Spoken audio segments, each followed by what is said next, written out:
श्री द्वादशांग श्रुतदेव्यै नमः। आचार्य श्री आदि सागर महावीर कीर्ति सन्मति सागर गुरुभ्यो नमो नमः।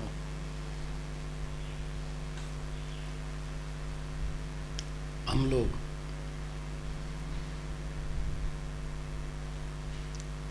जिनके चरण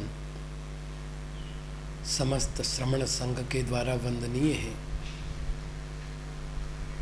समस्त भव्य जीव जिनकी अर्चना करके विद्या और मंत्र के फल को प्राप्त करते हैं,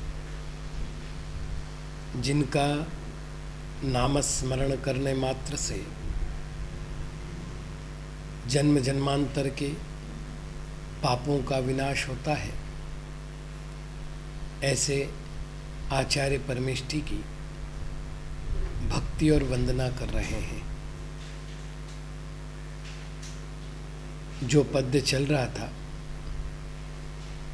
वह है, ये नित्यं व्रत मंत्र होम निरता ध्यानाग्निहोत्राकुला षट्कर्मा विरतास्तपोधन धना साधु क्रिया साधवः शील प्रावरणा गुण प्रहरणाश्चंद्रार्कतेजोदिका मोक्षद्वार कपाट पाटन भटाः प्रीणन्तु मां साधवः। ये व्रत मंत्र होम निरताः ध्यानाग्निहोत्राकुलाः, ये दो विशेषणों का विवेचन हो चुका है। तीसरा विशेषण है ये षट्कर्माभिरताः, जो 6 कर्मों में अभिरत रहते हैं। अभि अर्थात चारों ओर से, रत रहना, लीन रहना, मग्न रहना, अर्थात जो अपने षट आवश्यक क्रियाओं का यथाविधि और यथाकाल पालन करते हैं।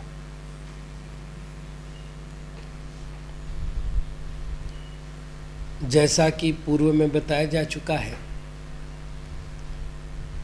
आचार्य परमेष्ठी संघ के आदर्श होते हैं। चतुर्विद संघ उनके आचरण का परिपालन करता है। साधुओं के अनेक गुण हैं। उन गुणों में 28 मूल गुण की प्रधानता है और उन 28 मूल गुणों में भी 6 आवश्यक कर्मों की श्रेष्ठता है। 6 आवश्यक कर्म हैं सामायिक, स्तुति, वंदना, प्रतिक्रमण, प्रत्याख्यान और कायोत्सर्ग।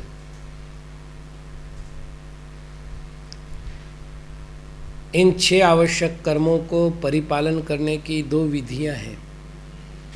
एक, जैसा कि आगम में विधि प्रदर्शित किए गए उस पद्धति से करना चाहिए, और दूसरा, आगम में वर्णित जो काल कहा है उस काल में ही उन क्रियाओं को करना चाहिए।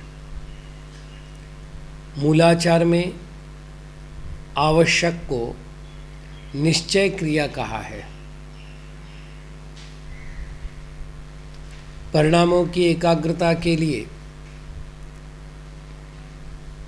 और भक्ति की तल्लीनता के लिए, अपने दोषों के विशोधीकरण के लिए और अपने गुणों की अभिवृद्धि के लिए आवश्यकों से अधिक सहयोगी अन्य अनुष्ठान नहीं हो सकते।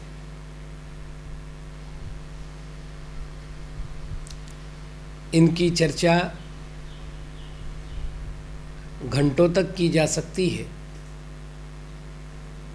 यहाँ केवल संक्षेप में हम कुछ चर्चाएं कर लेंगे।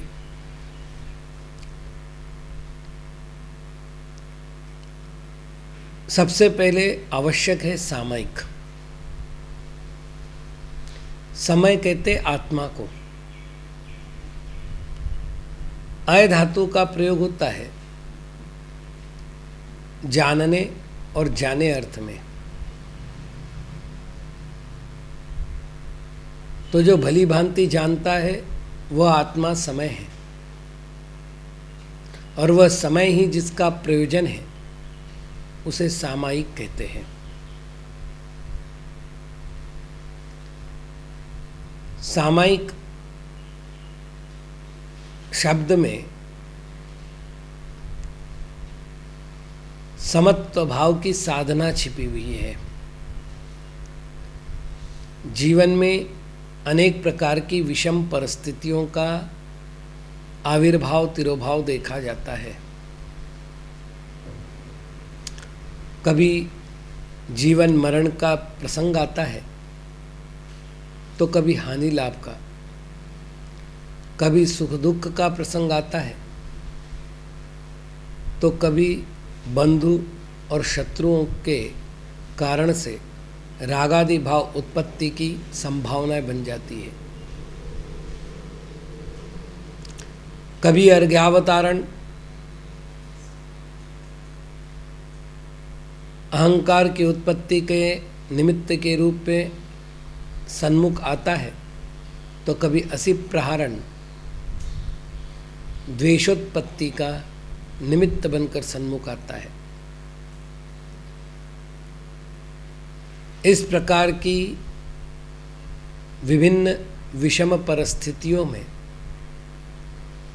मन का डावाडोल नहीं होने देना, यह समता है। परिस्थिति के परिवर्तित होते हुए मनस्थिति को अपने हाथ में रखना, उसे परिवर्तित नहीं होने देने को सामायिक कहते हैं।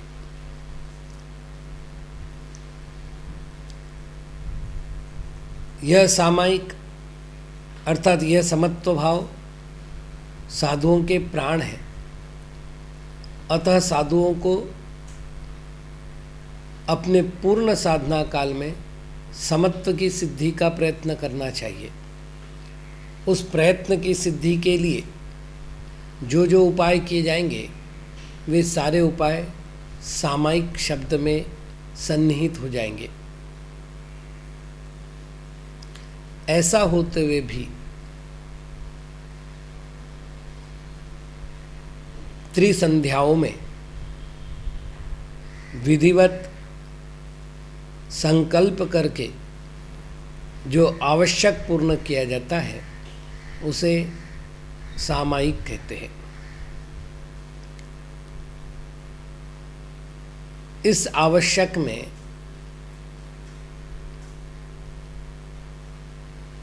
चैत्य भक्ति और श्रुत भक्ति, इन दोनों का पाठ किया जाता है।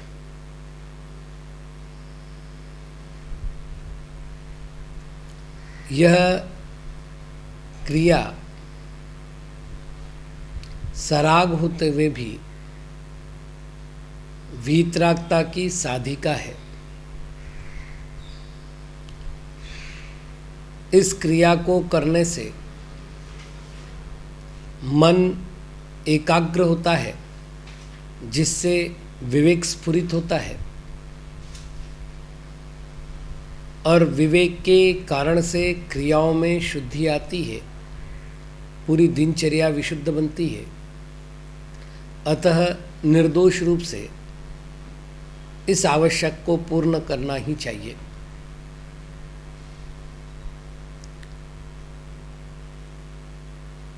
दूसरा आवश्यक है स्तुति। समस्त तीर्थंकरों की, समस्त आराध्य परमेष्ठियों की जो सामूहिक भक्ति की जाती है, उसे स्तुति कहते हैं। इसे चतुर्विंशति स्तुति नाम भी प्राप्त है, और यदि चतुर्विंशति स्तुति नाम स्वीकार किया जाए तो 24 तीर्थंकरों की जो स्तुति बोली जाती है, उसे स्तुति कहते हैं।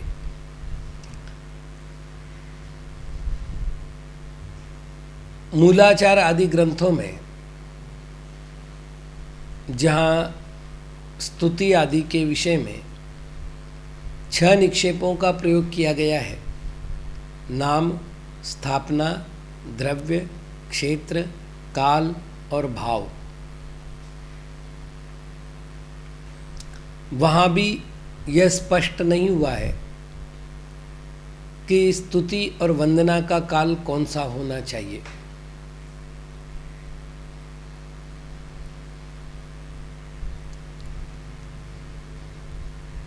जैसा कि गुरुदेव ने निर्दिष्ट किया है, तदनुसार स्तुति भी त्रिकाल में होनी चाहिए और वंदना भी त्रिकाल में होनी चाहिए।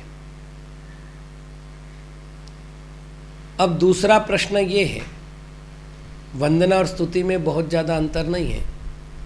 एक तीर्थंकर की अथवा एक आराध्य परमेष्ठी की जो भक्ति की जाती है उसे वंदना कहते हैं, और 24 तीर्थंकरों की युगपत जो वंदना की जाती है उसे स्तुति कहते हैं।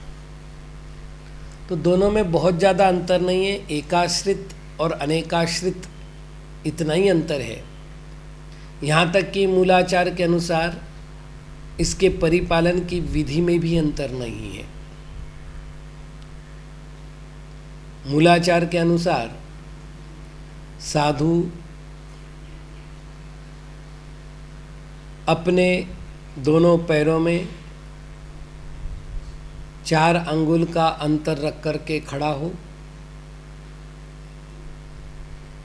पिंचिका को अपने हृदय का आभूषण बनाए, हाथ जुड़े हुए हो और जिनेंद्र भगवान के सन्मुख ये सारी क्रिया करते हुए वह स्तोत्र पाठ करे।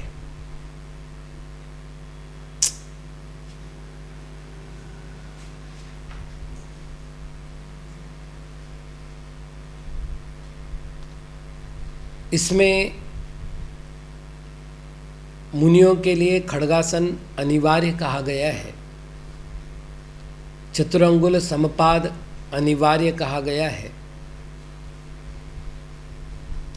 लेकिन इसकी काल मर्यादा कितनी होनी चाहिए इसका वर्णन नहीं किया गया है। जब हमने इस संबंधित गुरुदेव से दिशा निर्देश मांगा तो गुरुदेव ने एक शब्द का प्रयोग किया, यथाकाल तथा विधि। यदि आपके पास अन्य कोई विकल्प नहीं हो, अर्थात विहार नहीं करना हो, कोई और धार्मिक कार्य नहीं हो, तो आपको विस्तार युक्त ये क्रिया कर लेनी चाहिए। और यदि अत्यावश्यक ऐसा कोई अनुष्ठान सन्मुख हो तो आपको संक्षिप्त में ये क्रिया कर लेनी चाहिए। अब देखिए, 24 तीर्थंकर की स्तुति में लघु तत्व स्फोट भी लिखा हुआ है, जो आचार्य श्री अमृतचंद्र जी महाराज का ग्रंथ है। इसमें 625 पद्य हैं, लगभग 627। यदि व्यवस्थित गा करके बोला जाए तो 1 मिनट में अधिकतम 4 पद्य हो सकते हैं। तो 1 घंटे में अधिकतम 240 पद्य हो सकते हैं।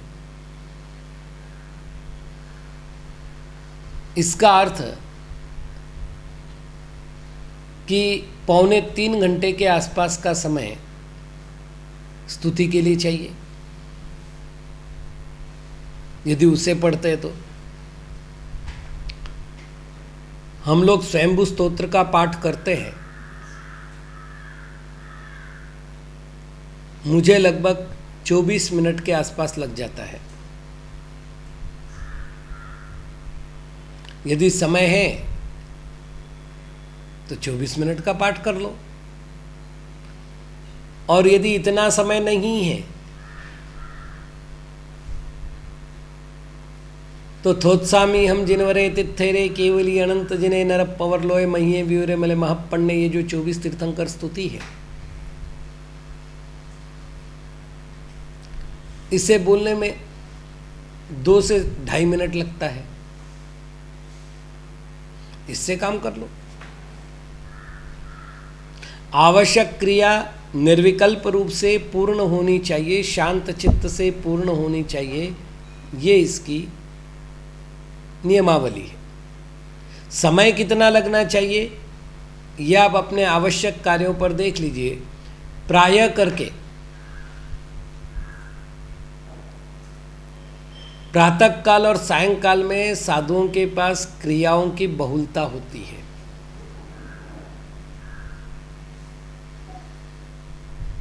प्रातः सामायिक के बाद, मतलब सामायिक से पहले की क्रियाएं छोड़ देवे, सामायिक के बाद स्तुति, वंदना, वंदना के बाद गुरु वंदना, अभिषेक दर्शन के अतिरिक्त शौच आदि का गमन, वहाँ से आकर के स्वाध्याय।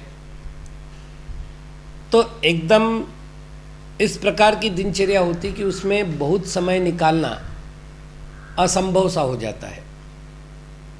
बहुत से संघों में सुबह उठ कर के पौराणिक अपर रात्रिक स्वाध्याय में ही स्वयंभू स्तोत्र का पाठ करने की परंपरा है।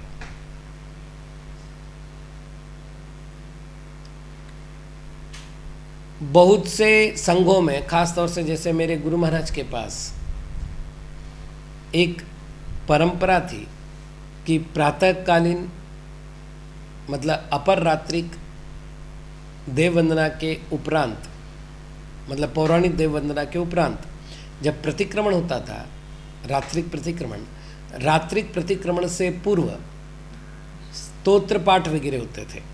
उस स्तोत्र पाठ में स्तुति और वंदना, इन दोनों आवश्यकों को समाहित कर लिया जाता था। तो जैसे सुप्रभात स्तोत्र होता था तो ये स्तुति का अंग हो गया, महावीराष्टक होता है तो ये वंदना का अंग हो गया। और भी स्तोत्र पाठ किए जाते थे। तात्पर्य यह है कि उन्होंने वो क्रम अपना रखा था, किंतु वो चूंकि समूह में हुआ करता था, अतः वहाँ पर बाकी विधि संपन्न नहीं हो सकती थी। शेष विधि का अर्थ खड़े होकर के जिनेंद्र के सन्मुख और फिर वो स्तुति पाठ किया जाए, ये नहीं होता था।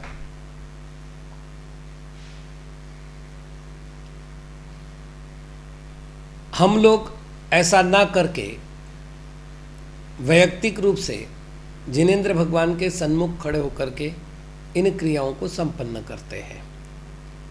तो ये 3 पद्धति हमारे सामने आई। अपर रात्रिक स्वाध्याय काल में स्तुति वंदना का प्रयोग करना, प्रतिक्रमण से पूर्व संघ का बैठ करके सामूहिक रूप से स्तुति वंदना का प्रयोग करना, और एक वैयक्तिक रूप से स्तुति वंदना का प्रयोग करना। जैसा भी संघ की पद्धति हो वैसा आलंबन ले लेना चाहिए।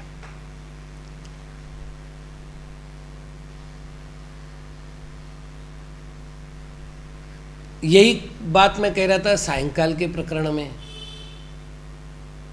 सायंकाल में हमने सामूहिक रूप से स्तुति गान नहीं सुना है किसी भी संघ में, या जिन जिन संघों में हम रहे वहाँ हमने इस परंपरा को नहीं देखा है।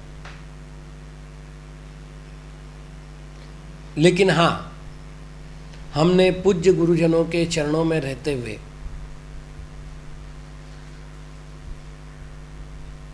कुछ बातें अवश्य देखी है। उदाहरण के लिए सायंकाल में प्रतिक्रमण के पश्चात गुरु महाराज जो भी साधु उनके अनुसरण करते थे उनके साथ, किसी पर आग्रह नहीं था कि आप मेरे पीछे चलिए, लेकिन गुरु महाराज जिनालय में जाते थे और जाने के बाद स्तुति वंदना करते थे, और वहाँ से आकर के आचार्य महाराज को हमने बैठे हुए नहीं देखा है। तत्काल दिग्वंदना करके सामायिक आरंभ करते थे।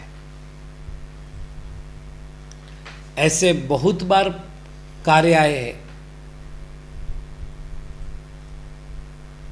मुख्य रूप से ग्रीष्म काल में जब सूर्यास्त देर से होता है और यथा समय प्रतिक्रमण करके आचार्य महाराज जिनालय में गए हैं, स्तुति वंदना पूर्ण करके वस्तिका में आए हैं और वस्तिका में आकर के उन्होंने दिग्वंदना आरंभ की और समाज के लोगों ने कुछ समय मांगा है। तो आचार्य महाराज भले ही खड़े होकर के उनकी बात सुन लेते थे, लेकिन उन्हें वापस बोलते हुए हमने नहीं सुना, कोई प्रतिक्रिया देते हुए नहीं सुना। आपकी बात सुन ली, अब जब समय होगा जब जवाब दे देंगे, अभी तो बिल्कुल संकेत भी नहीं। तो इन परिस्थितियों में हमने उनकी चर्या देखी है, और केवल उन्हीं की नहीं, ऐसे अन्य भी आचार्य परमेष्ठियों को हमने निकट से उनकी चर्या को देखा है। तो ये बात देखी कि वो सामायिक से पूर्व ये क्रिया कर लेते हैं। हमारे गुरु महाराज के पास तो चैत्यालय नियम से था, तो यदि सायंकाल में विहार हो रहा है तो प्रतिक्रमण करके विहार करते थे।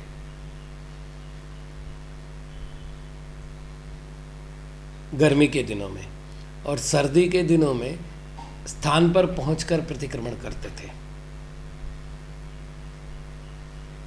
तो जैसे प्रतिक्रमण हो गया, विहार हो गया, विहार होने के बाद ज़्यादा चलते नहीं थे, घंटा भर चलने में बुजुर्ग संघ था, संघ का विहार हो जाता था, घंटा सवा घंटे से ज़्यादा चलते नहीं थे। तो जैसे पहुँचे, जो भी व्यवस्थापक संघ में होता था वो व्यवस्थापक चैत्यालय के दर्शन करा देता था और आचार्य महाराज अपनी नित्य क्रिया पूर्ण करते थे। हमने 20वीं शताब्दी के लगभग प्रमुख आचार्यों के विषय में बहुत निकटता से अध्ययन किया है। जिनके दर्शन हम कर सके हैं उन मान्यवर आचार्यों की वंदना की है। जिनकी वंदना नहीं कर पाए उन आचार्यों के शिष्य प्रशिष्यों के द्वारा हमने उनकी चर्या को ज्ञात करने का प्रयत्न किया है। तदनुसार हमारे सामने वर्तमान में 3 आचार्य परंपरा है। आचार्य श्री आदि सागर जी महाराज अंकलीकर, आचार्य श्री शांति सागर जी महाराज दक्षिण और आचार्य श्री शांति सागर जी महाराज छानी। इनमें से शांति सागर महाराज छानी की परंपरा में क्या विशेषता है, इसे जानने का बहुत अवसर हमें नहीं मिला, कि उनका जो मुख्य समुदाय है, शिष्य समुदाय, वो हमें राजस्थान और महाराष्ट्र में प्राय नहीं मिला, और हम लोगों का अधिकांश काल इसी क्षेत्र में व्यतीत हुआ है। अब रही बात आचार्य श्री शांति सागर जी महाराज दक्षिण और आचार्य श्री आदि सागर जी महाराज अंकलीकर, इन दोनों की परंपराओं की बात, तो उसमें से अंकलीकर परंपरा का तो मैं खुद ही शिष्य हूँ। इस परंपरा में आचार्य श्री संभव सागर जी महाराज, आचार्य श्री कुंतु सागर जी महाराज, गुरु महाराज, इनकी चरण वंदना करके इनके श्री चरणों में रहने का अवसर मिला है, जिनकी आज की दीक्षा 50 वर्ष से अधिक की है। आचार्य विमल सागर महाराज के श्री चरणों में लगभग 1 महीने साधना करने का मुझे पुण्य लाभ हुआ है। उनकी चर्या में देखा, इनके संगों में चैत्यालय अनिवार्य रूप से रहे हैं। आचार्य श्री शांति सागर महाराज दक्षिण, इनकी परंपरा के जिन वरिष्ठ आचार्यों के मैंने दर्शन किए, जिसमें जिन्होंने श्री शांति सागर महाराज के श्री चरणों में बैठ कर के कुछ साधनाएं की है और मुनि अवस्था में साधना की है, ऐसे आचार्य श्री देशभूषण जी महाराज के श्री चरणों में बैठकर मुझे ज्ञान लाभ प्राप्त करने का अवसर मिला।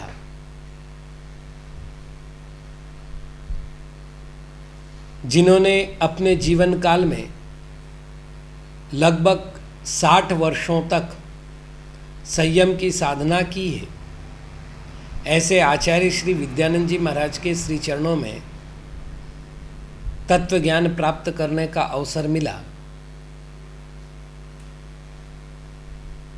जिनकी दीक्षा आज 50 वर्ष के आसपास की है, अधिक भी हो सकती है, ऐसे आचार्य श्री वर्धमान सागर महाराज के साथ पूर्ण वर्षायोग संपन्न हुआ।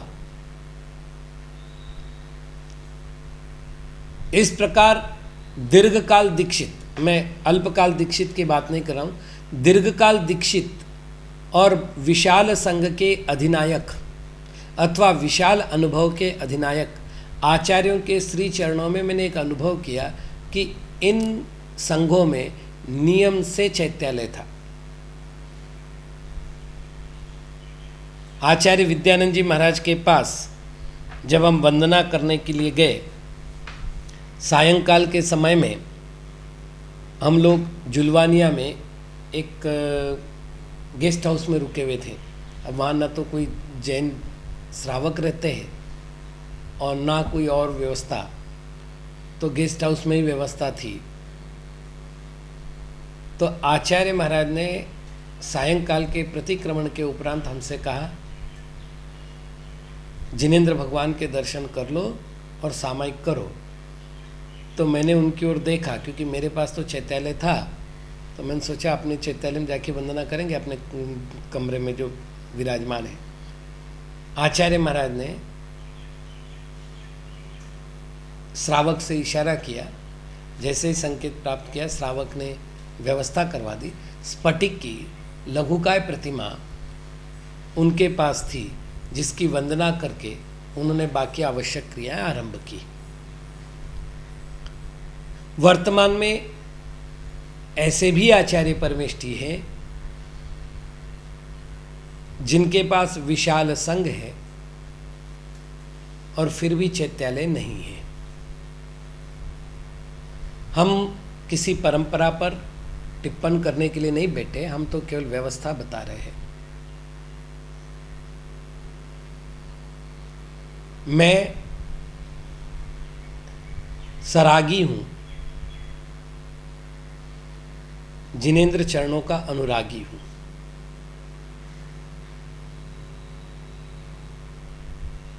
मुझ में इतनी सामर्थ्य नहीं है कि मैं निरालंब ध्यान कर सकूं, अतः जैसा गुरु निर्देश मिला, हम लोगों ने सालंब ध्यान, सालंब भक्ति का आलंबन लिया। अतः विहार हो या किसी नगर में हो, लगभग संपूर्ण आवश्यक जिनेंद्र भगवान की प्रतिमा के आलंबन से करते हैं। यही विधि हमारे गुरु महाराज की थी। अस्तु, यदि प्रतिमा सन्मुख हो तो हमें जिनेंद्र प्रतिमा के सन्मुख ही खड़े होकर स्तुति और वंदना नाम का आवश्यक पूर्ण करना चाहिए। चूँकि जैसे मैंने बताया कि अभी ऐसी भी परंपराएं हैं जिनके पास विशाल संघ है लेकिन जिन प्रतिमाएं नहीं हैं, वे साधु क्या करते हैं?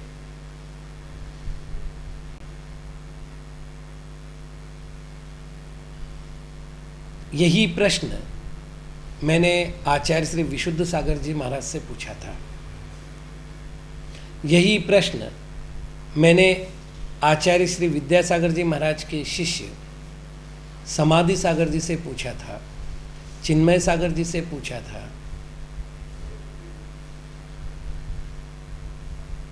तो जैसे उन्होंने बताया कि हमारे आचार्य श्री, अब उनके द्वारा बताया हुआ वर्णन है, हमारे आचार्य श्री तीनों ही काल में स्वयंभू स्तोत्र का पाठ करते हैं सामायिक के उपरांत। जो लोग आचार्य श्री विद्यासागर महाराज के श्री चरणों के सन्निकट रहे हैं, ऐसे कुछ विद्वानों ने भी, जिनमें किशनगढ़ के मूलचंद जी लोहाड़िया प्रमुख है, आचार्य श्री की चर्या का बोध कराते हमें बताया कि वे तीनों ही बार में, अर्थात तीनों ही सामायिक के उपरांत बैठ करके स्वयंभू स्तोत्र का विधिवत पाठ करते हैं। मूलाचार में और उनमें एक ही अंतर कड़ा आया रहा है कि वो खड़गासन से करने का वर्णन है और वो सुखासन या पद्मासन से कर रहे हो, जो भी हो। बाकी जैसा निकटवर्तियों ने बताया कि आनंद केंद्र पर उनकी हस्त मुद्रा स्थिर रहेगी,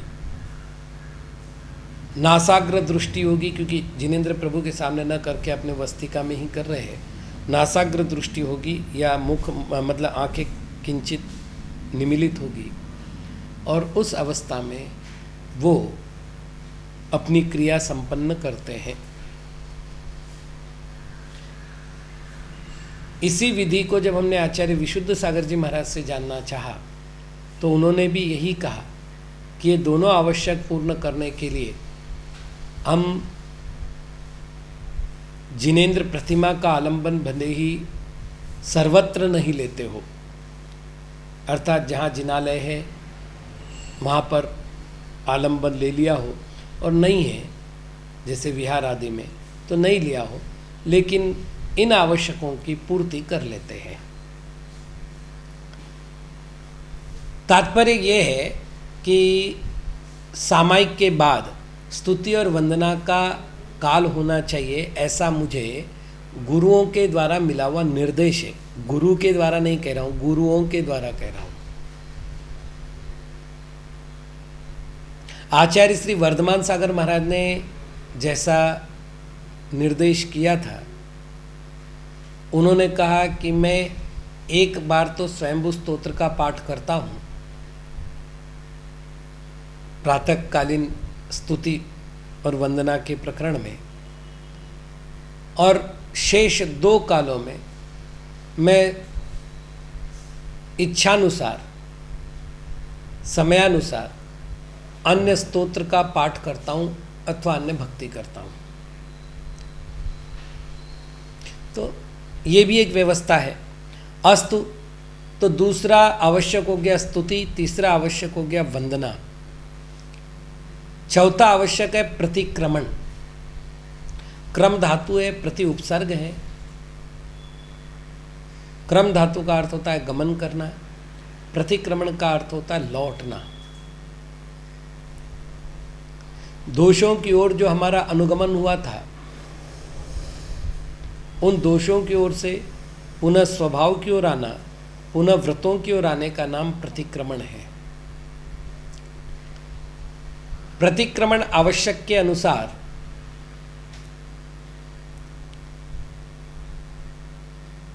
प्रतिक्रमण की 2 प्रकार की विधि हमारे देखने में है।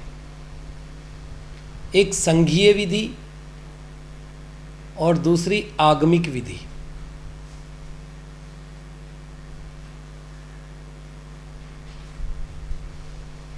संघीय विधि के अनुसार, जैसे मेरे गुरु महाराज के पास 7 बजे प्रतिक्रमण होता था, 12 ही महीने 7 बजे का समय निर्दिष्ट था सुबह, मतलब पौराणिक काल में।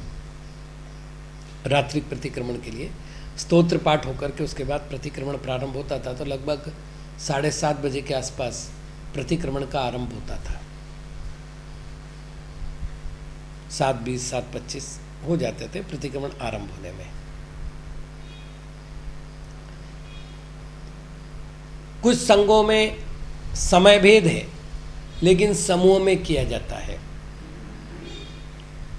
हमने जब इसका कारण गुरु महाराज से जानना चाहा तो उन्होंने कहा, बेटा संघ में सभी प्रकार के साधु होते हैं, आज तो ऐसे मिलना कठिन है, लेकिन गुरु महाराज के पास लगभग 70% साधु संघ में ऐसे होते थे जिन्हें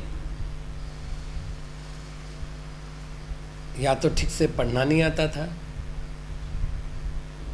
या वे शीघ्रता से उतने पाठ नहीं पढ़ पाते थे,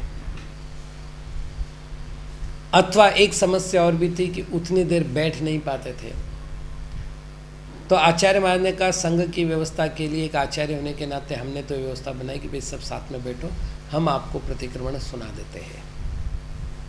तो एक श्लोक आचार्य महाराज बोलते थे और दूसरा पाठ पूरा संघ मिलकर के बोलता था, और इस प्रकार से प्रतिक्रमण की विधि थी।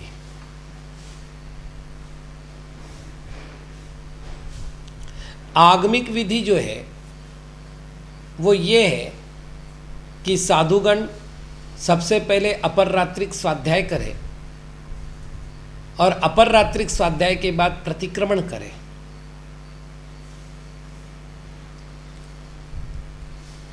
इसका अर्थ है सामायिक से पूर्व प्रतिक्रमण करना है, प्रतिक्रमण के बाद रात्रियोग निष्ठापन करना है, उसके उपरांत सामायिक करनी है,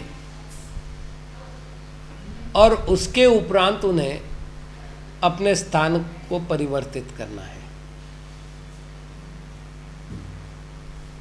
तो जब ये निर्दिष्ट है कि भाई सामायिक से पूर्व आपको प्रतिक्रमण करना है, तो प्रायः कुछ संघों में रात्रिक प्रतिक्रमण एकाकी होता है,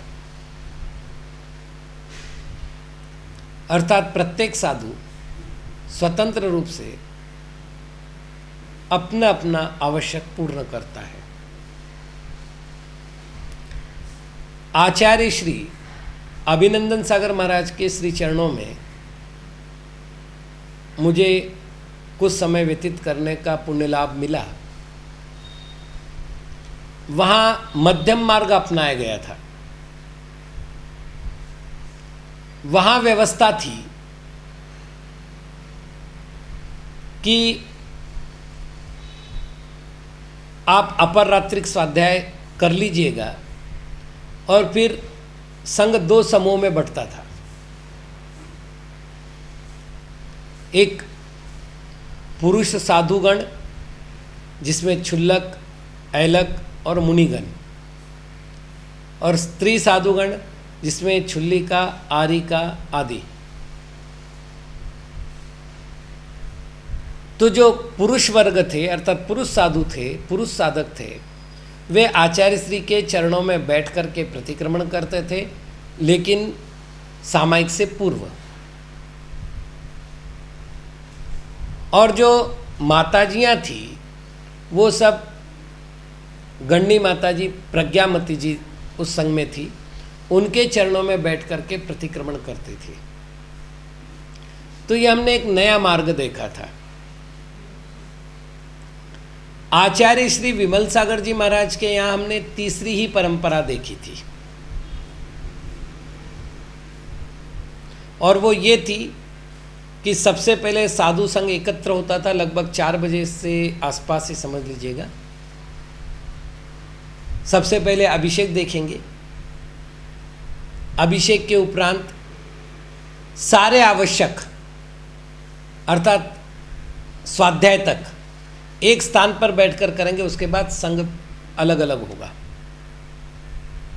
और उस 4 बजे से लेकर 7 साढ़े 7 बजे तक का जो दिनचर्या का काल होता था, उसमें मुनि, आरिका, क्षुल्लक, क्षुल्लिका, यहाँ तक कि जब उस समय तो हम ब्रह्मचारी थे, हम लोगों को भी उपस्थित रहना अनिवार्य था। आचार्य महाराज तो कुछ बोले ना बोले, लेकिन आचार्य श्री भरत सागर जी उस समय उपाध्याय पद पर आरूढ़ थे।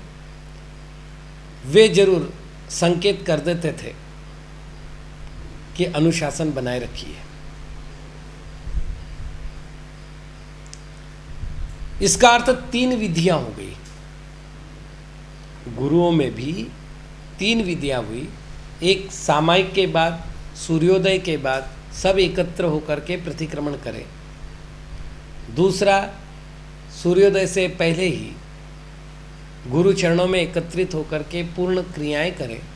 और तीसरा, जैसा मैंने आचार्य श्री अभिनंदन सागर जी महाराज का नाम लिया, 2 विभागों में बांट करके लिंगानुसार 2 विभागों में प्रतिक्रमण करके आगम के समय में संघ की व्यवस्था बनाते हुए प्रतिक्रमण करना। जैसा भी हो, इसमें हम कोई आग्रह नहीं करेंगे, क्योंकि हमारे गुरु महाराज का एक निर्देश है कि प्रत्येक आचार्य अपने संघ की व्यवस्था को सुचारू रूप से चलाने के लिए दिनचर्या का निर्माण करता है। अतः उस दिनचर्या पर किसी प्रकार का प्रश्न नहीं होना चाहिए। गुरु महाराज के सामने कई सारी बातें आई, उस संघ में ऐसा होता है, उस संघ में ऐसा होता है, क्या होना चाहिए। तो आचार्य महाराज कहते थे कि भाई, संघ नायक इस विषय में अपने संघ की प्रत्येक स्थिति को बहुत सूक्ष्मता से जानते हैं, अतः उनका निर्णय ही उनके संघ के लिए न्याययुक्त है। इस विषय में मूलाचार में एक गाथा दी हुई है कि संघ में रहते हुए परसंगस्थ साधु को और स्वसंगस्थ साधु को वह सब कार्य करना चाहिए जो गणधर की इच्छा हो। इस गाथा को सन्मुख रख कर के आचार्य महाराज कहते थे, हम गणधरों पर प्रश्न नहीं कर सकते, वो संघ नायक है, उन्हें संघ का संचालन कैसे करना है वो देखें। अस्तु,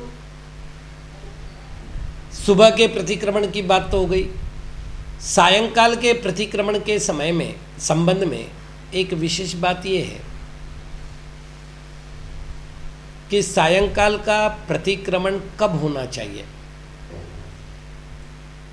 तो एकदम सुस्पष्ट है, संध्या काल के 48 मिनट पूर्व से लेकर संध्या काल के 48 मिनट बाद तक। मान लेते 6 बजे सूर्यास्त होता है, तो 5:12 से 6:48 तक के काल को हम सामयिक काल कहते हैं। इसका अर्थ है 5:12 से पूर्व सामयिक और आचार्य वंदना पूर्ण हो जानी चाहिए। यदि 6 बजे सूर्यास्त मानते तो की बात कर रहा हूं मैं। यह उत्कृष्ट विधि हुई। इसका अर्थ है सामयिक काल से पूर्व ही साधु को शेष आवश्यक पूर्ण करके अपने वस्तिका में आकर के अपनी वस्तिका में उजाले में ही संस्तर का शोधन करना चाहिए। रात्रि काल में लगने वाली समस्त आवश्यक वस्तुओं को पास में रख लेना चाहिए और उसके बाद अपनी आगे की आवश्यक क्रियाएं पूर्ण करनी चाहिए। तो ये प्रतिक्रमण नाम का आवश्यक हुआ। अब प्रत्याख्यान नामक आवश्यक है। प्रत्याख्यान का अर्थ होता है त्याग, कुछ छोड़ना। मूलाचार में प्रत्याख्यान के जो 10 भेद किए गए हैं, कोटि प्रत्याख्यान आदि, इनमें प्रायः करके भोजन के त्याग की चर्चा है। लेकिन प्रत्याख्यान नाम के जो मूल गुण की चर्चा प्रायश्चित शास्त्रों में आई है, तदनुसार केवल भोजन का त्याग ही प्रत्याख्यान नहीं हो सकता।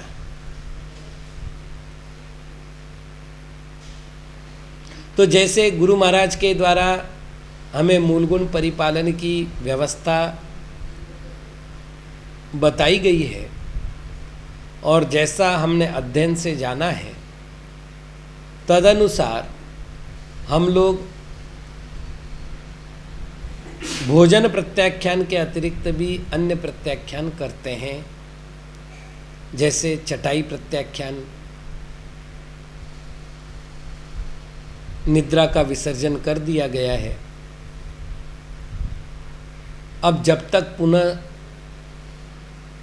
शयन नहीं करना है तब तक के लिए हमने चटाई का त्याग किया है, तो चटाई प्रत्याख्यान हो गया। विधिवत कायोत्सर्ग करके हम लोग चटाई प्रत्याख्यान करते हैं। इसी प्रकार अपने वस्तिका से बाहर निकलना हो, चाहे वो देववंदना है, आहार क्रिया है, प्रवचन आदि है, उतने काल के लिए वस्तिका प्रत्याख्यान।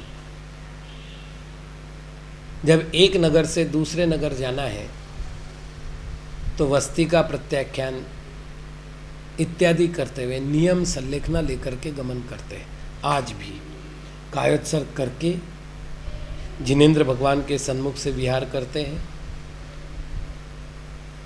चूँकि संघ में चैत्यालय है, यदि जिनेंद्र भगवान का आलय ना हो गांव में तो संघ के चैत्यालय के सन्मुख कायोत्सर्ग करके नियम संलेखना ग्रहण करते हैं कि जब तक हम निर्दिष्ट स्थान पर नहीं पहुंच जाते तब तक के लिए हमारी नियम संलेखना, क्योंकि मृत्यु का कोई भरोसा नहीं, संलेखना से क्यों वंचित रहे। तो हमारे नियम संलेखना भी प्रत्याख्यान के अंतर्गत है। यदि पिच्छिका वगैरह छोड़नी होती है, प्राय करके ये तो साल भर में एक ही बार प्रसंग आता है जब पिंची परिवर्तन होता है, नवीन पिंचिका हाथ में लेते हैं और कायोत्सर्ग करके पुरानी पिंचिका का त्याग करते हैं। प्रायश्चित शास्त्र पढ़ने के बाद हमने शास्त्र प्रत्याख्यान, कलम प्रत्याख्यान इत्यादि भी व्यवस्थाएं शुरू की है। पेन की रिफ़िल ख़त्म हो गई। आजकल जो हमारे पास तो जो पेन आ रहे हैं वो यूज़ एंड थ्रो के हैं, उसकी रिफ़िल भी नहीं मिलती।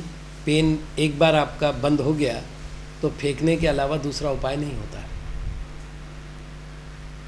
तो चूँकि हमारा ज्ञानोपकरण था, बहुत स्पष्ट बात है, पेन मेरा परिग्रह नहीं है, पेन मेरा ज्ञानोपकरण है। ज्ञानोपकरण में केवल शास्त्र ज्ञानोपकरण नहीं है।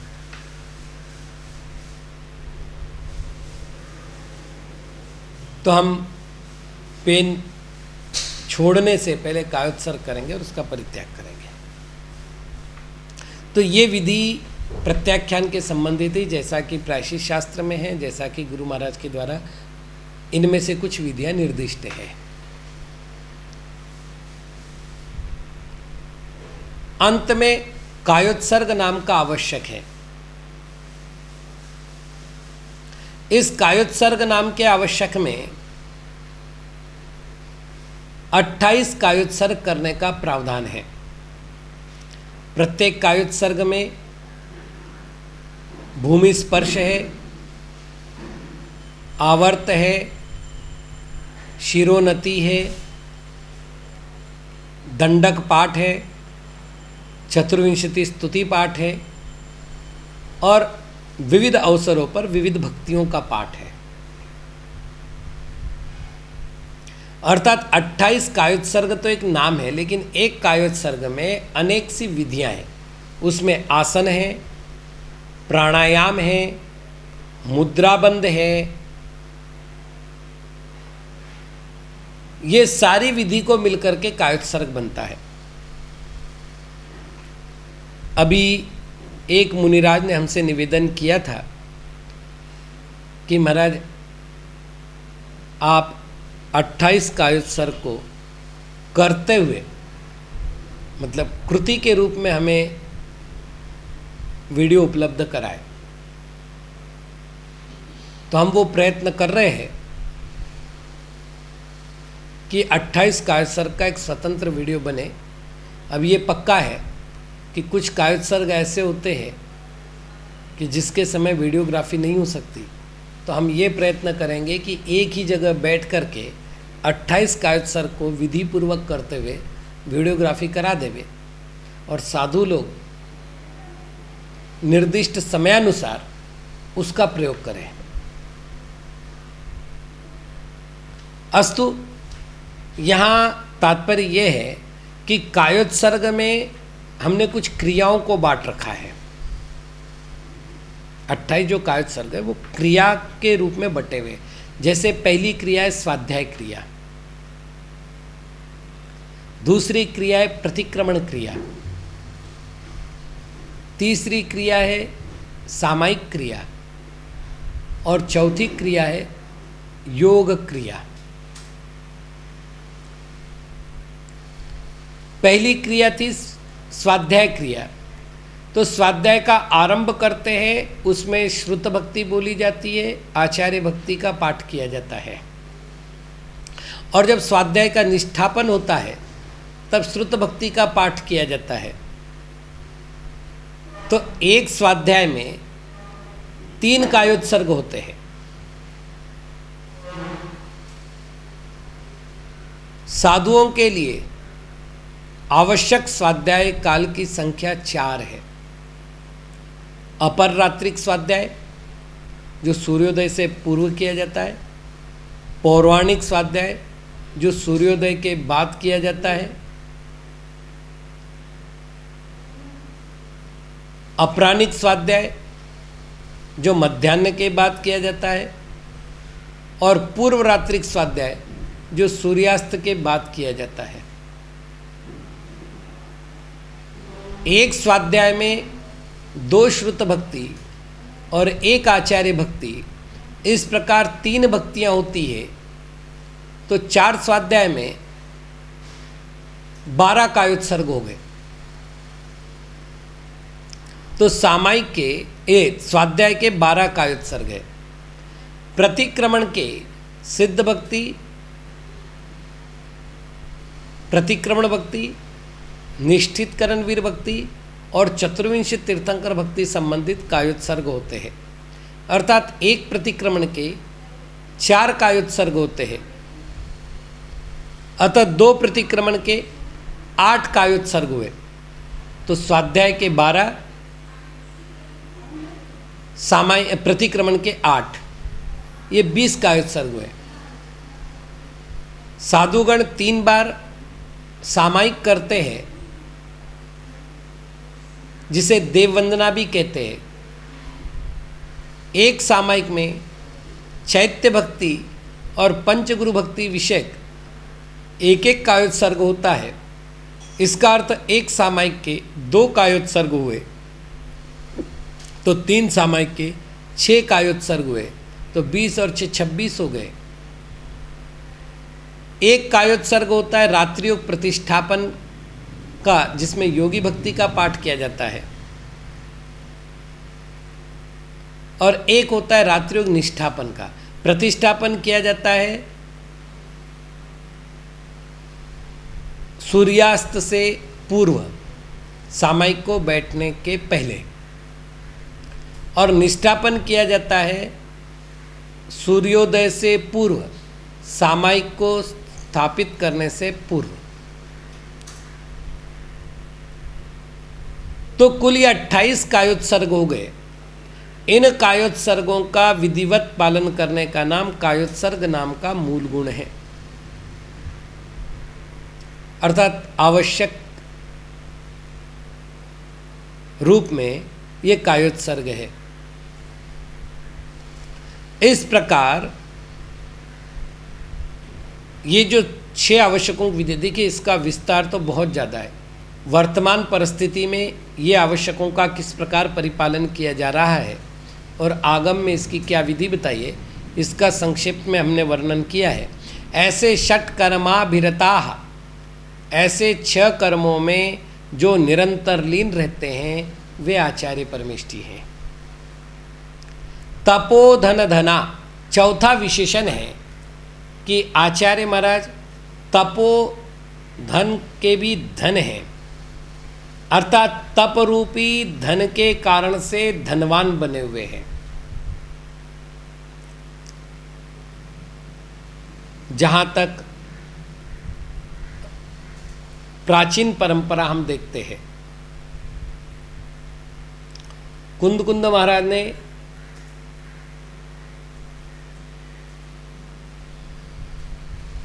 प्रवचन शब्द का प्रयोग किया है साधु के लिए। उन्होंने जो वाक्य लिखा है मैं वो बता रहा हूं। हिंसा रहिए धम्मे 18 दोष वज्ये देवे, निगंथे पावयणे सद्दणम होई सम्मतम। हिंसा रहित धर्म, 18 दोषों से रहित देव और निर्ग्रंथ प्रवचन में जो श्रद्धान होता है उसे सम्यक दर्शन कहते हैं। यह अष्टपौड़ की गाथा है। वहां उन्होंने प्रवचन शब्द का प्रयोग किया है।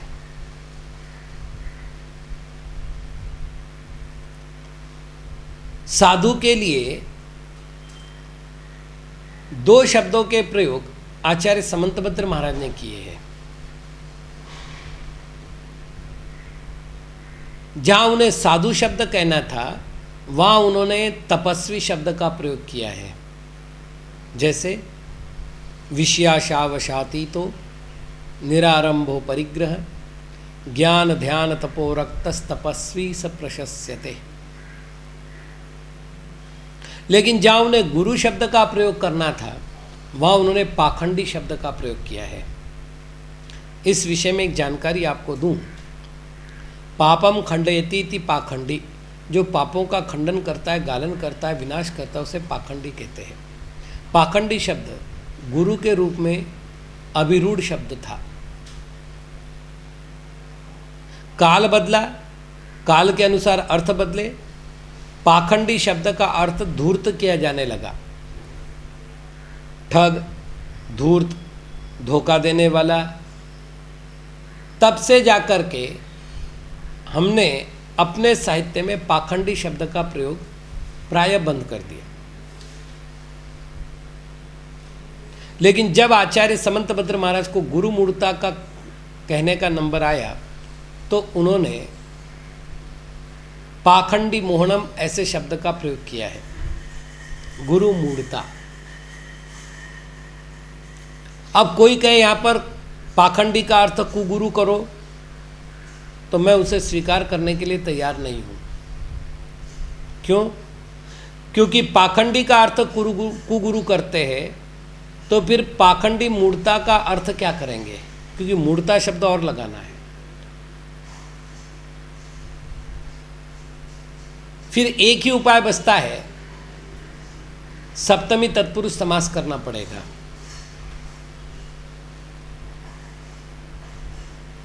पाखंडीषु मूढ़त्वम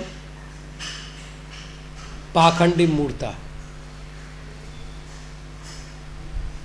लेकिन इतना सब कुछ करने की अपेक्षा सीधा सीधा पाखंडी शब्द का अर्थ गुरु कर लिया जाए तो अर्थ हो जाएगा गुरु विषयक मूढ़ता। तो गुरु का अर्थ गुरु ही रखे और मूढ़ता शब्द आने से अपने आप ही हो गया गुरुओं में जो मूढ़त्व भाव है, अर्थात कुगुरु को गुरु मानने के जो भाव है या गुरु को न मानने के जो भाव है इत्यादि। कहने का तात्पर्य यह है कि मुनियों के लिए तपस्वी शब्द का प्रयोग ज्यादा हुआ है। जैन आगम के अतिरिक्त अजैन आगमों में भी साधुओं के लिए तपोधन ये विशेषण प्राप्त है। अर्थात मुनिराजों के पास कौन सा धन है? तो तप ही धन है। और उस धन के कारण जो धनवान हुए, अर्थात उनके पास तप थोड़ा नहीं है, मतलब तप के कारण तप रूपी धन से वो दरिद्री नहीं है, धनवान है, यानी उत्कृष्ट तप के धारक है। चूंकि तप 12 प्रकार के हैं, यहाँ उसका विस्तार इस भक्ति में प्रयोजनभूत नहीं है। बस संक्षेप से इतना समझ लेवे कि आज भी 12 प्रकार के तप को अलग अलग करके यदि एक एक का उदाहरण देखा जाए तो कई साधु इसके अलग अलग उदाहरण मिल सकते हैं। उपवास के उदाहरण मिल सकते हैं, उनोदर के उदाहरण मिल सकते हैं, उन्नोदर का मैं एक उदाहरण देना चाहूँगा। आचार्य श्री कुंतु सागर जी महाराज के शिष्य आचार्य श्री केशवनंदी जी महाराज हुए। मतलब यदि शरीर की दृष्टि से देखो तो मुझे डबल कर दो तो वो एक महाराज हो जाएंगे। हमें उनके श्री चरणों में रहने का अवसर मिला। भैयावृत्ति के लिए मैं गया तो उन्होंने मुझे इशारा किया, मेरी मसल को खींचो। मनोरंजन ही था, नहीं खींच पाए। मतलब वयोवृद्ध अवस्था में भी उनके मतलब बॉडी इतनी स्ट्रांग थी। उनका भोजन देखो तो वो मुझसे कहते, सुविधि सागर दूध कितना पीते हो? मैंने कहा ग्लास भर पी जाऊं तो बहुत बड़ी बात है। बोले 3 लीटर से कम दूध में मेरा काम ही नहीं चलता सुविधि साहब, तब ये बॉडी बनी है।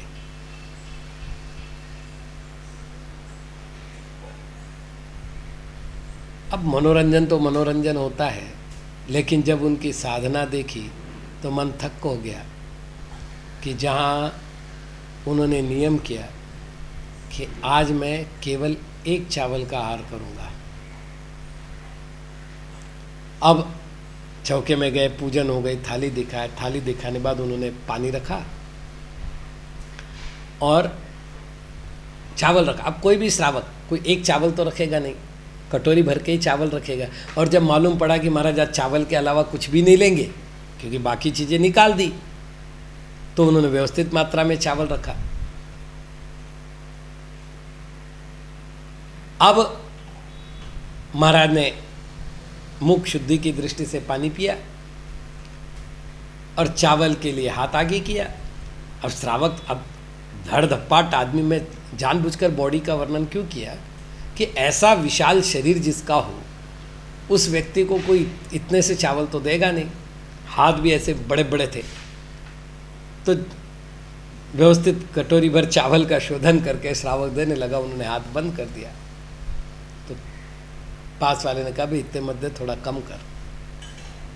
तो थोड़ा कम कर, थोड़ा कम कर। महाराज उधर देख रहे, अब लेना तो चावल ही, दूसरा कुछ नहीं।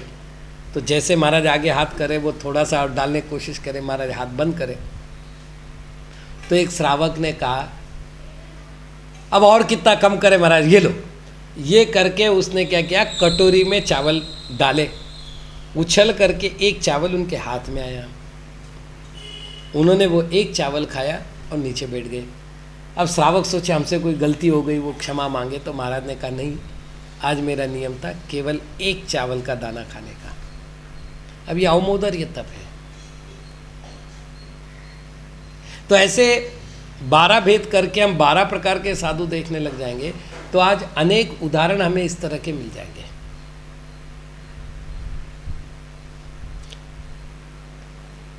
हमारे गुरु महाराज ने जीवन के अंतिम 7-8 वर्ष केवल मट्ठा और पानी, 2 वस्तुओं पर निकाले। तो हमें लगता था कि हमारे गुरु महाराज ही इसी प्रकार का तप कर सकते हैं। जब हम राजस्थान में गए तो राजस्थान में एक वीर सागर महाराज थे। चूँकि वीर सागर नाम कई हुए तो उनके आगे उनके गांव का विशेषण था, मैं भूल रहा हूँ, प्राय इनका जीवन मंदसौर के आसपास ही निकला है पूरा, और दीर्घकालीन दीक्षित थे। उन्होंने कई वर्षों तक मट्ठा पानी लिया है। तो साधकों की कमी आज भी नहीं है। यदि हम एक एक साधु के पास जाकर उनकी चर्या का अनुभव करें, उनकी साधना को देखें, तो आज भी अनेक प्रकार के साधु मिलेंगे। तो तप ही धन है जिनका, निरंतर तप में लीन रहते हैं। साधु क्रिया साधवः निरंतर समीचीन क्रियाओं का परिपालन करते हैं। समस्या क्या होती है, वर्तमान में एक दुर्भाग्य हुआ है। दुर्भाग्य ये है कि जो लोग सोशल मीडिया पर बैठे हुए हैं, फिर वो व्हाट्सएप हो, ट्विटर हो, फेसबुक हो, टीवी हो, जो सोशल मीडिया पर बैठे हुए हैं उन लोगों के पास आगम का तलस्पर्शी ज्ञान नहीं है। किसी एक संग से प्रभावित होकर उन्होंने दूसरे संग की ओर दृष्टिपात आरंभ किया है और उस कारण से उन्हें दूसरे साधु अयोग्य नजर आते हैं। मैं दूसरे की बात क्यों करूं? मेरा एक भक्त है, किसी नगर में जा रहा था, मुझे ज्ञात हुआ कि वहाँ पर साधु है, तो मैंने उससे कहा जब आप वहाँ जाओ तो साधु महाराज को मेरा प्रति नमोस्तु निवेदित करना, उनके रत्नत्रय की कुशलता को पूछना, और यदि मेरी कोई आवश्यकता हो तो कहना कि मैं आपका ही हूँ, आप निसंकोच मुझसे सहयोग ले सकते हैं। वे साधु भी पूर्व परिचित थे। जैसे उन्होंने सुना कि वे सुविधि सागर महाराज ने प्रति नमोस्तु निवेदित किया है, उन्होंने पिंची उठाकर नमोस्तु किया, और जैसा कि एक औपचारिक होता है, महाराज का रत्नत्रय कैसे है, कैसा स्वाध्याय चल रहा है, सब कुशल तो है। तो हमारे भक्त ने कहा क्या बात करें, सुविधि सागर महाराज की एक उपवास एक आहार करते हैं वर्षा योग में, और दिन दिन भर स्वाध्याय में रहते। चूंकि जो सामने साधु महाराज थे वो मेरी चर्या से परिचित थे, उन्होंने कहा हम जानते हैं आचार्य महाराज की चर्या को, इतने उपवास करते हुए वो साधु इतना स्वाध्याय करते, ये आश्चर्य है, हमसे तो उपवास ही नहीं होता।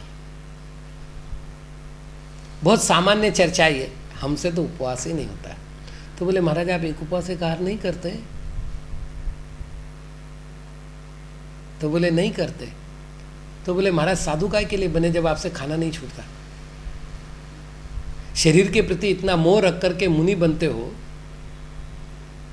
ये कोई साधना है? देखो वो छोटी अवस्था में भी एक उपवास एक आहार करते हैं। साधु को चातुर्मास में एकांतर उपवास करना चाहिए।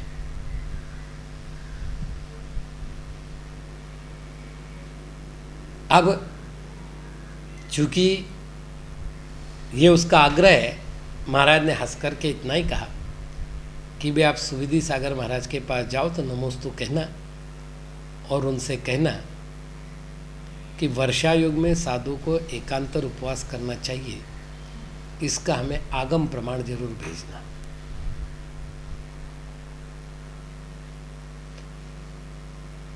अब वो आया, बोले महाराज मैं तो डरता नहीं, मैं तो सामने ही बोल के आया, शरीर के प्रति कितना ममत्व, उपवास नहीं कर सकते, साधु काय के लिए बने, मैं तो बोल के आया।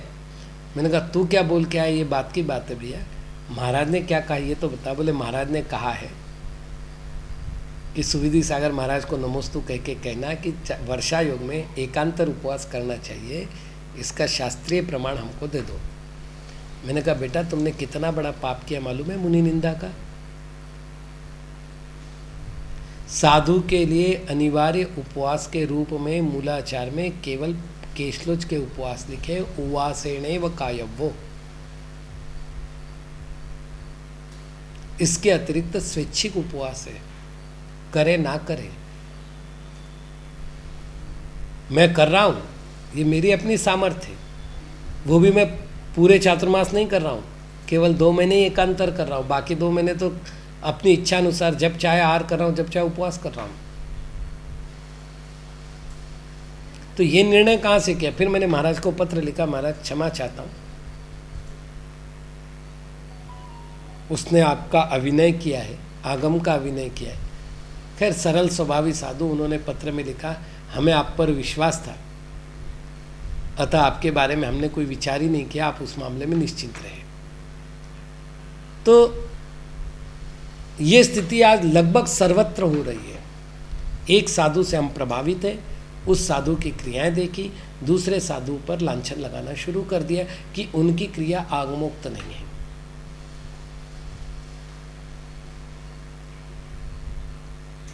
और उसके परिणाम स्वरूप हम मुनि निंदा का पाप कर रहे हैं। द्रव्य क्षेत्र काल भाव की मर्यादा को ध्यान में रखते हुए साधुगण अपने संयम की रक्षा करते हैं। हमारा मूल लक्ष्य है संयम में दूषण नहीं लगना। उसके लिए जो जो क्रिया करते हैं वो साधु क्रिया है। जहां भी संयम में दूषण लगने की क्रिया चालू हुई वो साधु क्रिया नहीं रही। फिर संगों में भेद हो सकता है, क्रियाओं में भेद हो सकता है, वो अलग बात है। मेरे ही संग में एक मुनिराज दिन भर में मालाएं फेर रहे हैं, मैं हूं जो स्वाध्याय कर रहा हूं। मेरे ही संग के कुछ साधु है, मतलब गुरु महाराज के शिष्यों में, जो 3 बजे तक मौन रखते हैं दोपहर में, सामायिक को बैठते 3 बजे तक मौन रखते। एक मैं हूं जो 1 बजे से स्वाध्याय शुरू करवाता हूँ, क्लासेस शुरू करवाता हूँ, बोल करके क्लासेस करवाता हूँ। साधना विधि है, लेकिन क्रिया कैसे होनी चाहिए? वो संयम की रक्षक क्रिया होनी चाहिए, बस सीधी सी बात। जिसमें भी आपके मूल गुणों में दूषण लग रहा है वो क्रिया साधु क्रिया नहीं है। तो किसी भी साधु की चर्या को देखते समय ये बात ध्यान रखनी चाहिए, शील प्रावरणा। अगला विशेषण है कि आचार्य महाराज शील रूपी प्रावरण से, आच्छादन से आच्छादित है। शील का अर्थ ब्रह्मचर्य होता है, शील का अर्थ स्वभाव होता है। जिन जिन गुणों के द्वारा व्रतों की रक्षा होती है उन सभी को शील कहते हैं। तो स्वभाव में निर्मल होते हैं, ब्रह्मचर्य से शुचि होते हैं और अनेक अनेक गुणों से संपन्न होते हैं, वे शील प्रावरण होते हैं, ऐसा जानना चाहिए। गुण प्रहरणा, प्रहरण कहते शस्त्र को। आचार्य महाराज जो है गुण रूपी प्रहरण से युक्त होते। गुणों का काम होता है दोषों का उच्छादन। जैसे ज्ञान गुण है तो अज्ञान का उच्छादन करेगा, चारित्र गुण है तो असंयम का उच्छादन करेगा, विनाश करेगा। तो गुण रूपी शस्त्र से युक्त है सीधे अर्थ में। चंद्रार्क तेजोधिका, चंद्र और अर्क, अर्क अर्थात सूर्य, इनके तेज से भी जिनका तेज अधिक है। इस विषय में ज्ञातव्य प्रकरण ये है कि दिगंबर मुनिराज अपने मूल गुणों का, उत्तर गुणों का परिपालन करते हुए शुभ भावनाओं से समन्वित होते हैं। सत्वेषु मैत्रीम, सर्वजीवानुकंपा इत्यादि भावनाओं के कारण उनके तेजस शरीर में एक अलौकिक आभा होती है। काला शरीर का वर्ण हो सकता है, सफ़ेद शरीर का वर्ण हो सकता है, लेकिन वर्ण के साथ जो शरीर में कांति होती है, आभा होती है, जो खींचती है, आकर्षण बनाती है, वो आकर्षण उनका अत्यधिक होता है। अतः उन्हें चंद्रार्क तेजोधिका कहा है। मोक्ष द्वार कपाट पाटन भटा, मोक्ष रूपी द्वार को उद्घाटित करने के लिए सुभट के समान है। पुराने जो बड़े बड़े विशाल दरवाजे होते थे, जिनको खोलने के लिए हाथियों का बल लगता था। जब युद्ध में दरवाजे बंद कर लिए जाते थे तो उसको खोलने के लिए हाथियों का प्रयोग किया जाता था। तो मोक्ष रूपी भवन पे जो दरवाज़ा लगा हुआ है ये कोई हल्का फुल्का नहीं है। इसको उद्घाटित करने के लिए रत्नत्रय के बलशाली लोग चाहिए। तो उस रत्नत्रय में अत्यंत सुबट है, श्रेष्ठ है, अतः वे मोक्षद्वार कपाट पाटन भट है। तो कुल 9 विशेषण हुए। इन 9 विशेषणों से युक्त जो साधुगण हैं, आचार्य परमेष्ठिये माम प्रीणंतु, वे मुझ पर प्रसन्न हो गए, अर्थात मेरी साधना के विकास में निमित्त बने। अगला पद्य है, गुरव पांतुनो नित्यम ज्ञान दर्शन नायकाः चारित्रार्णव गंभीरा मोक्ष मार्गोपदेशकाः। 3 विशेषण दिए गुरुओं के लिए। पहला विशेषण दिया है ज्ञान दर्शन नायकाः, जो ज्ञान और दर्शन के नायक है। दूसरा विशेषण दिया है चारित्रार्णव गंभीरा, चारित्र रूपी सागर के समान गंभीर है, मतलब चारित्र में सागर के समान गंभीर है, अर्थात विशाल चारित्र के धारक है। और तीसरा मोक्ष मार्गोपदेशकाः, जो मोक्ष मार्ग का उपदेश करने वाले हैं, ऐसे वे गुरवः गुरुजन नित्यम सदैव नः हमारी पांतु रक्षा करे। अब ये प्रार्थना है, बाकी तो सरल है, इनका विवेचन पहले भी हो चुका है। सम्यक दर्शन, सम्यक ज्ञान, सम्यक चारित्र, ये 3 रत्न हैं। उसमें से 2 रत्न की चर्चा पहले कर दी कि वो दर्शन और ज्ञान के नायक है। तीसरे रत्न की चर्चा दूसरे विशेषण में की, चारित्र में समुद्र के समान गंभीर है और मुख से उपदेश दे या ना दे, कुछ साधु अपने क्रिया से उपदेश देते, कुछ साधु अपने क्रिया के साथ साथ अपने मुख से भी उपदेश देते हैं। किसका उपदेश देते? मोक्ष मार्ग का उपदेश देते। तो मोक्ष मार्गोपदेश का, तो ज्ञान दर्शन चारित्र ही तो मोक्ष मार्ग है। तो ज्ञान दर्शन चारित्र के जो धनी हैं और उसी का दान करने में तत्पर रहते, ऐसे जो गुरुगण हैं वे सभी हमारी रक्षा करें। इच्छामि बंते आर्यभत्ति कौसग्गो कौतस्सालोचम सम्मनाण सम्मदंसन सम्मचारित्र जुत्ताणम पंचव्याचारणम आर्याणम आयारादिसुदनाणवदेश्याणम उज्जायाणम तीरेण गुण पालन रयाणम सव्वसावणम नित्यकालम अंचेमी पूजेमी वंदामि नमंसामि दुखखो कमखो भोइलाओ सुगई गमनम समाय मरणम जिनगुण संपत्ति हो मज्जम। भंते, हे भगवान, मैंने आर्य भक्ति काउ सग्गो को आचार्य भक्ति विषयक कायोत्सर्ग किया है। मैं तस् आलोच्यम इच्छामि, मैं उस संबंधित आलोचना करने की इच्छा करता हूँ। यद्यपि यहाँ आचार्य भक्ति है, लेकिन कल जैसे मैंने कहा था कि आचार्य एकाकी नहीं होते। आचार्य होते तो सकल संघ के धारक होते। तो जब आचार्य भक्ति की जाती है तो संपूर्ण संघ की भक्ति भी की जाती है। एक माही अनेक राज, अनेक माही एक हो। इस प्रकार एक आचार्य को आधार बनाकर उनके आधार से रहने वाले संपूर्ण साधुओं की भी भक्ति उसके साथ संपन्न कर ली जाए, यही उद्देश्य रखकर आचार्य पूज्यपाद महाराज तीनों परमेष्टियों की भक्ति कर रहे हैं। और वहाँ वो लिख रहे हैं सम्मनाण सम्मत दंसन सम्मत चरित्र जुत्ताणम, जो सम्यक ज्ञान, सम्यक दर्शन और सम्यक चारित्र से युक्त है। पंचव्याचारणम, 5 प्रकार के आचारों का पालन करने वाले, ऐसे आर्याणम, ऐसे आचार्यों की। आयारादि सुध नाणवदेश्याणम, आचारांग आदि श्रुत ज्ञान के उपदेष्टा उज्जैनम, उपाध्यायों की।